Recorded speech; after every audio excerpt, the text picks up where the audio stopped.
Yo, what is up, YouTube? It's your boy YBP Gang, YBP Nation, YBP Boxing, YBP MMA. And today I'm going to be breaking down the worst horror moments of all time.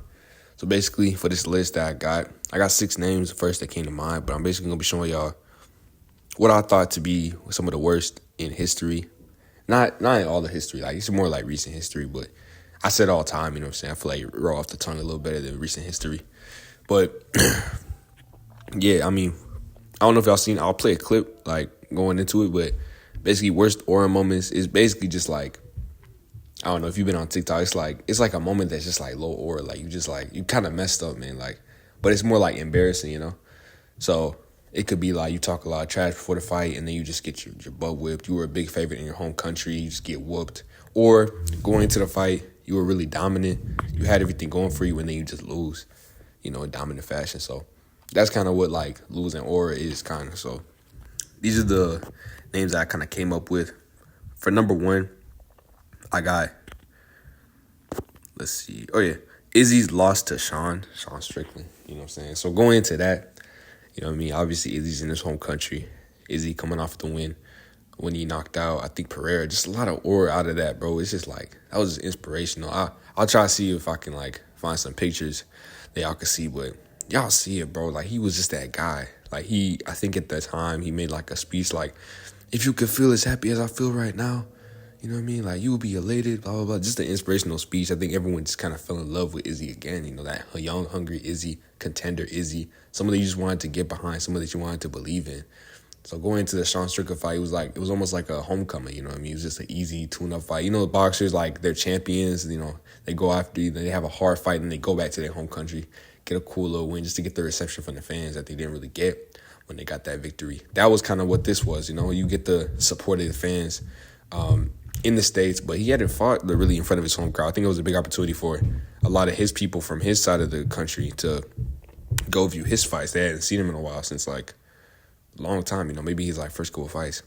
But, and a lot of trash talk at the press conference. I think I made a video talking about Sean Strickland beat Israel Adesanya at the press conference, and that ended up playing into the fight. I don't know how much of an impact it actually did have, but it played, you know what I'm saying? I think some sort of effect, like psychologically, you know?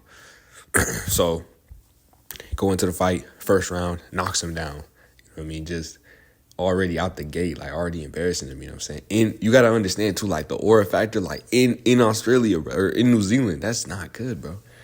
It was in some country, Oceania. I don't know where it was, but it was in Izzy's home, big favorite, big stylistic matchup, coming off of the Pereira win where you thought this is an easy win for him, you know what I'm saying? This is Sean Strickland who got KO'd by Pereira. So, I mean, just from that, and then second round, he battled back a little bit, but then third, fourth, fifth, just complete domination from Strickland, 49-45. You can even make an argument for 50-45. You know, that second round was close, but just got dog-walked, you know, by the guy who's been continuously trashing your name, continuously talking down on you, continuously, you know, just going after you. So in your own country, like that's aura, that's L aura right there, you know. It would have been really sealed it if you would have knocked him out, but just 5-round embarrassing, doing what you do to you. You know what I mean? That's the worst that it can really get. So that's my number 1 on the list. Number 2, I got sticking with Izzy.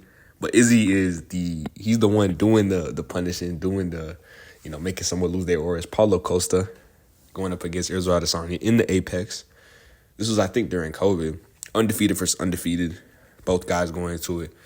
Clean records. You know, both guys have a lot of aura going into it. Never lost. You know, there's something about being an undefeated fighter. It's like no one can beat you. No one can touch you.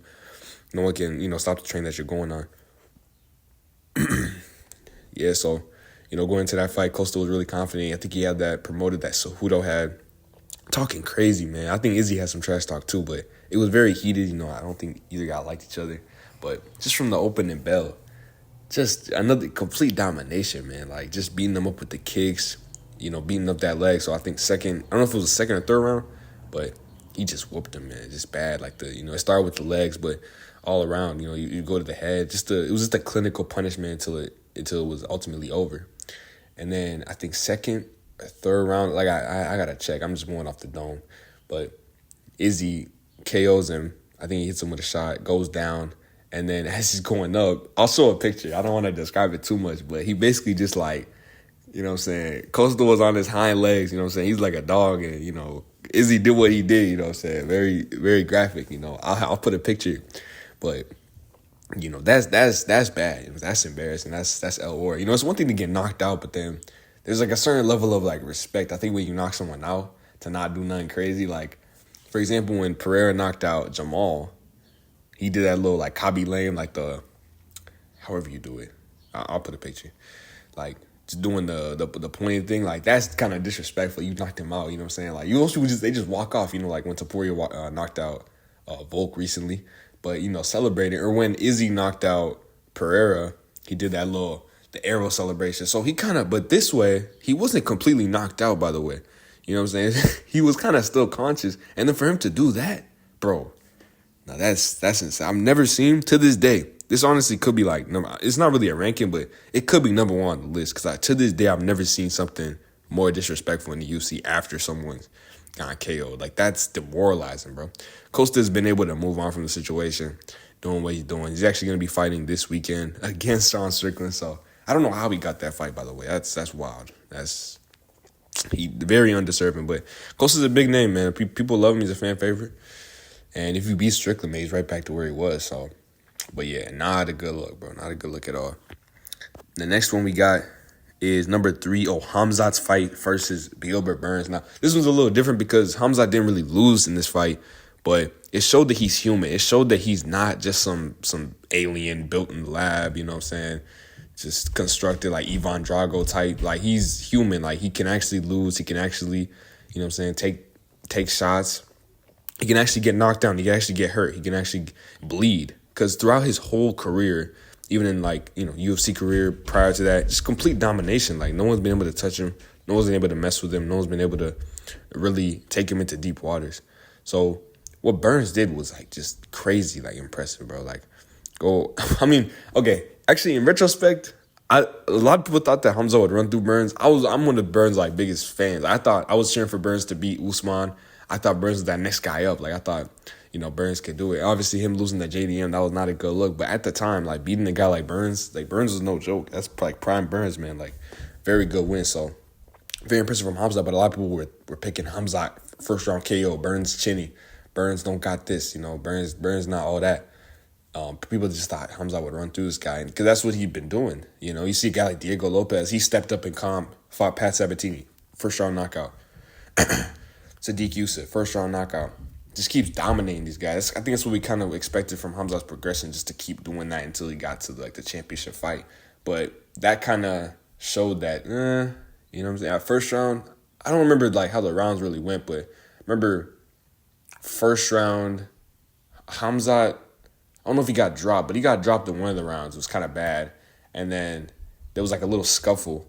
Like, Burns like pushed him off him. But there was some big brother moments from Burns, like showing like, hey man, like, we're here. You know what I'm saying? Like, this is it. And there were some arguments to say that Burns might have gotten that win.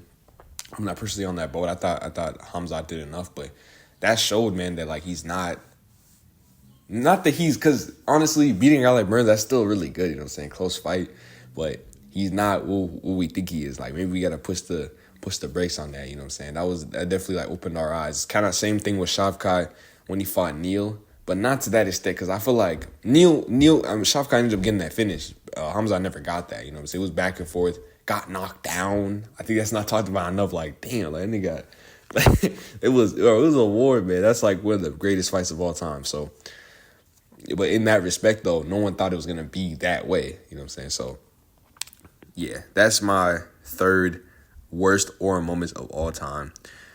Number 4, we have Usman's loss to Edwards, man. That was crazy because, Usman, man. Usman's that guy, man. Usman was that guy. He beat Burns, beat Colby twice, Woodley. The Burns one, though, that's like, you really like replay that. That was during like COVID. I think that was around the time when I was like really starting to become a fan. I think that was a lot of people were really starting to get into MMA and UFC and all that. Bro, like, that was nasty. When he went to the camera and was like, take you what from who? You know what I'm saying? Like, just that energy, bro. Just that dog mentality. People talk about like a dog mentality. Like, Usman was a dog, bro. Like, you got like, going into the fight, the promotion was Burns was his best friend. They were training partners and all this type of stuff. He went out there, he knocked him out. Something that Khamzat didn't do. something that, I mean, JDM did do it and over the, but he got Burns at his best and finished him, bro. I don't think he gets enough credit for his career. But yeah, man, I mean that Edwards fight, that Edwards win was crazy, because honestly, throughout the course of the fight, it was all Usman. You know what I mean? It was just pure domination, going out there. Usman, he's able to work his takedowns, do all that stuff, put the pressure on Edwards, do the type of stuff that made him uncomfortable. You made it, instead of just turning into a point kickboxing fight. Something that Edwards is comfortable with, just pattering at guys, just laying those little shots. So I was able to go out there and make the fight uncomfortable for him and make it his fight. And then all of a sudden, fifth round, he's like, coach was like, pull out of the fight. Don't let him bully you, son. Just, giving that encouragement, just making sure that he can, making sure that he has input on him. Like, because all the coach can really do is just, say what he has to do. I think there's not enough coaches like that do that, that give that encouragement. They're just like, hey, if he's gonna do it, he would have done it. You know what I'm saying? But nah, you can encourage your fighter. You can go out there and do the best that you can. But ultimately, it's on the fighter, and he ended up pulling it out of the fire, like his coach said, and getting that crazy knockout. To kind of hold all the talk about Usman surpassing GSP, Usman greatest welterweight of all time. There were a lot of conversations going into this fight. If he wins this, what happens next? I don't think that should take away from his greatness, but it definitely, that's an El Ora moment, man. We got to talk about that. That's El Ora, you know what I'm saying? Like, the reaction, too. You see, like, the UFC fighters, a lot of people were sad, man. There's a lot of Usman fans out there, a lot of people who respect him. Seeing him go down like that, it's different, man. Someone who was so dominant going into there, just adding on title defense after title defense. It's kind of like some of these women fighters. I didn't want to include, like, Shevchenko in them. Because, actually, if I do a part 2, we got to talk about Shevchenko, Grasso. But not really. I mean, she didn't really lose. I feel like that was not really El Ora move. But we do have to talk about Nunes and Pena. If I do a part 2, definitely going to go in depth on that, because that was... that doesn't get talked about enough, too, man. There's just been a lot of crazy moments through the past, 2 years that just kind of get forgotten about. Because it's just, MMA is like a quick sport, man. It's just what's the next thing, happening. But crazy. But sticking with this one, I mean, great upset by Edwards. Way to go out there and, beat an all-time great. And now he's going to go out there, fight Belal in his next fight. We're going to see, me personally, spoiling my next video coming up. I don't know when it's going to come out, but, hey, I got my boy Belal, man. I got my boy Belal, but... that's this video for another day. But yeah, next one we got though is, so this is kind of like a 3-parter, low key. So we got, I just wrote down Islam, Volk, and Charles. So with this one, I feel like they all kind of aura checked each other, low key, because we could just start with the first thing that ever happened in this whole thing was Islam fraud checking. I don't want to say fraud checking, but Islam taking Charles' aura, bro. Charles was that guy. You got to understand. He beat Poirier, made him look, well, in a lot of these fights too, he never really made it look easy, but he had this aura around him that, like, whatever happened in the fight, whether I get dropped, whether I get hurt, whether I get knocked out unconscious, I will rise up and I will get the win somehow, some way. We saw that in the Chandler fight for the vacant title. It spelled a new era, you know what I mean? That's why when that Islam fight did happen, it was like, if he beats Islam, Khabib, where you at? You know what I mean? Like, there's definitely conversations about that. Like, his greatness, it's always getting put into question. Is he better than Pereira all time? Is he better than Charles? Is he better than Islam? But just that invincibility, getting dropped in the Chandler fight, getting dropped in the Poirier fight, getting dropped in the Gaethje fight, but still being able to rise up, get back into the fight, come back, and just win the fight, just finding a way, whether it's a choke, whether it's a knockout, any single way. So going to the Makhachev fight, on paper, it seemed like, bro, like, Charles is going to win this fight. He's probably better on the feet. If it gets to the ground, he has good takedown defense, good grappling, and, he can throw up submissions and he won't just, let up like that. He's battle-tested. He's beat, some of the top guys. We haven't seen that from Makhachev. So on paper, it seemed like, bro, like Charles Oliveira, that's easy money. But Makhachev ended up closing as a favorite, which I didn't understand at the time. I was all over Oliveira. And then we get to the fight. They're in Abu Dhabi. Khabib's in his corner. But it just seemed like Charles will find a way, you know what I'm saying? That guy is inevitable, But you can still see that from Islam's side, because it also seemed like he was kind of inevitable. You have a guy like Khabib in his corner. The way he was just dominating guys up until this point, he seemed kind of inevitable too, but Charles, he was just that guy. It's the Bronx, man. Like, He's just, I don't know. It's something about Charles. And he still has that aura kind of weighing around him. That kind of lost too with the Armand fight, but you just felt it. You felt that energy. He was going to go into this guy's backyard and do him bad. And that didn't happen. He goes out there, first round, pretty competitive, but Islam got it. He ended up getting him on the ground. There was an up kick by Charles, but, he's winning the exchange on the feet, surprisingly. And just being, calm, collected, just a new version of Islam arrived. And then that second round goes like a flying, I don't know if Charles went with a flying knee, but Islam caught him with a hook, goes down to the ground, rocked clearly, and then just gets arm triangle. Just complete domination from start to finish.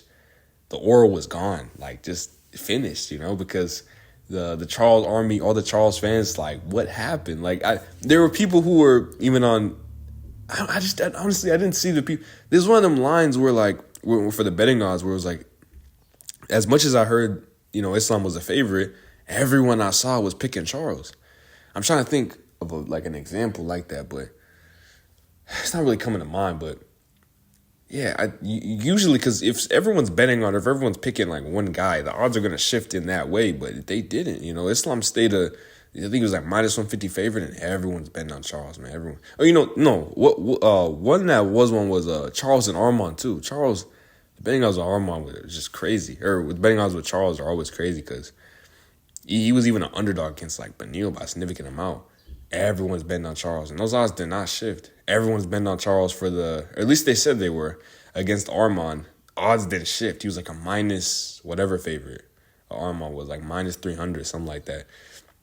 But yeah, it felt like everyone was picking Charles. Everyone in the know, all the analysts, everyone who had anything to do with this sport picked Charles to win the fight. But it was a rude awakening coming for Charles, man. He just got completely dominated. And that's just how the sport is sometimes, You never really see something coming. When there's a star that, rises to the occasion, it happens overnight, And then from then on, that's when you got to start, picking them to win. It's kind of like, a Peyton Talbot, Umar Nurmagomedov. That was a really good example I was thinking of. Oh, Chase Hooper.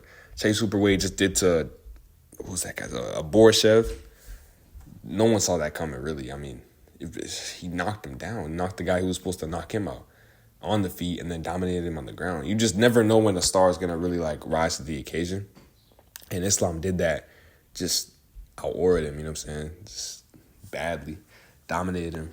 So that's my entry. And honestly, since then, I mean, Charles has his up and downs, but I think ultimately Islam's up and Charles is, down, you know what I'm saying, with the Armand fight. So he never fully recovered from that. I think that was supposed to be that was his moment to really, like, go crazy.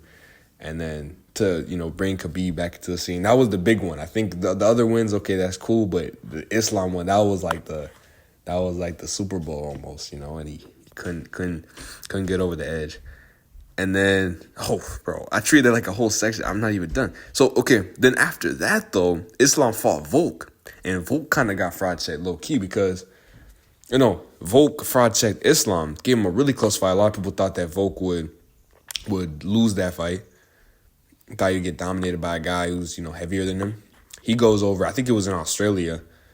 I think they were knocked out straight in that fight. I don't know. There's a lot, like, the problem with fights like that is, like, people go down to a knee. People get, like, half knocked down. You don't know if they're going for a takedown. But Islam, man, he didn't look the same. I don't know if it was, like, the rehydration, but he didn't look like the monster that we just saw destroy Charles. I think going into the first fight, people thought, okay, boom, like, Islam's going to go out here and knock this guy out. He's down a weight class, But Volk just, honestly, the biggest thing in that fight was him being able to obviously match Islam on the feet, maybe even outstrike him. And then on the ground, really good defensive grappling, But even for Islam, I don't think he gets enough credit for that fight because some people thought that he was getting outclassed on the feet. I thought he did amazing on the feet. It was almost like the opposite.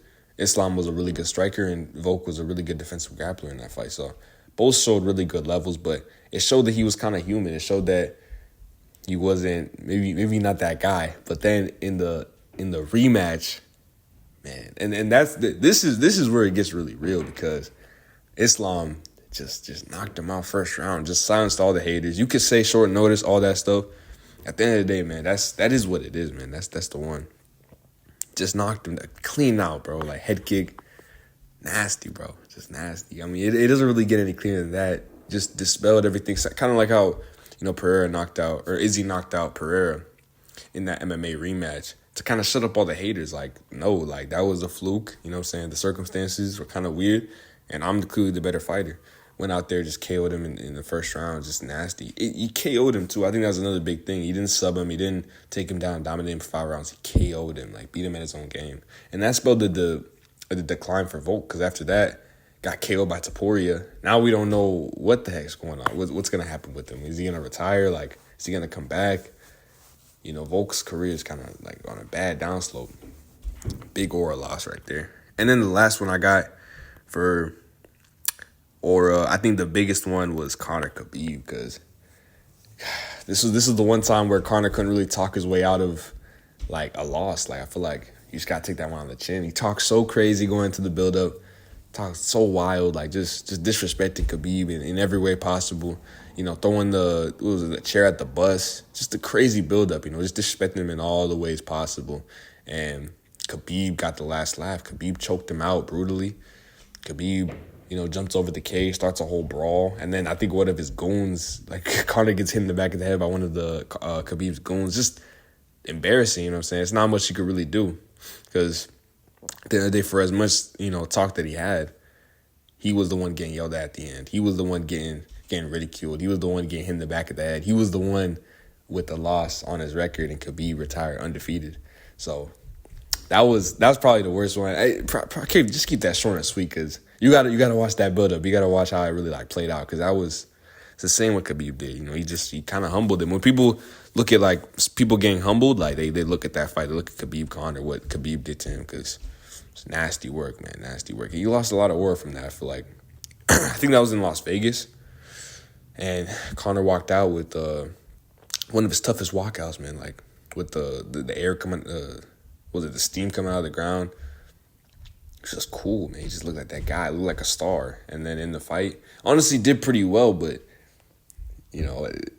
what I think will be remembered by a lot of people is, him getting choked out, the yelling, and then jumping over the cage, getting hit in the back of the head, all that type of stuff. So, Conor lost a lot of aura from that. And then from there, I mean, what happened next? Gets KO'd by Poirier twice. I mean, the first time, real KO. Second time, broke his leg. And now he's about to fight Chandler. That doesn't seem too good. You know what I'm saying? I think Chandler's probably going to knock him out. His career kind of went on a downslope after that. You see that with a common theme with these fights. Like, Costa never really got on his feet after he got, aura checked by Izzy. And then Khamzat really don't look like the guy that we thought he was. We're going to see in that Whitaker fight. I think Whitaker beats him, to be honest, with that Usman fight. And then Usman lost to Edwards. Like, Usman actually, he's actually bounced back pretty well. I thought, he gave a good impression for himself against Khamzat. But that's definitely not where he was before that Edwards KO. And then Volk, not looking too good. Charles, he'll always be a big name, but not where he was before, obviously. I think that him getting that cut and not being able to fight Islam in Abu Dhabi really gave him a blow, and then Conor. It's not where he was before. Definitely out of his prime. He has a chance to right his wrong. UFC 303, June 29th, but it's not looking good for him either. But yeah, that's all I really got for y'all today. Those are the worst aura moments of all time, UFC edition. Hopefully I'm going to come out soon with the worst aura moments for boxing edition, but that's all I really got for y'all today. It's a cooler video. I want to be more active, just like turn on the camera. This is kind of like, it's not as like polished as many other videos, but I just want to get the videos out, you know what I mean? I think it's something about consistency, something about just getting the videos done, you know what I mean? Just giving content for the fans. Not everything has to be like completely perfect, as long as I get the message out, get the content out and get the content people want to see. So leave a like, a review, subscribe. Peace out, most girl. You know what it is.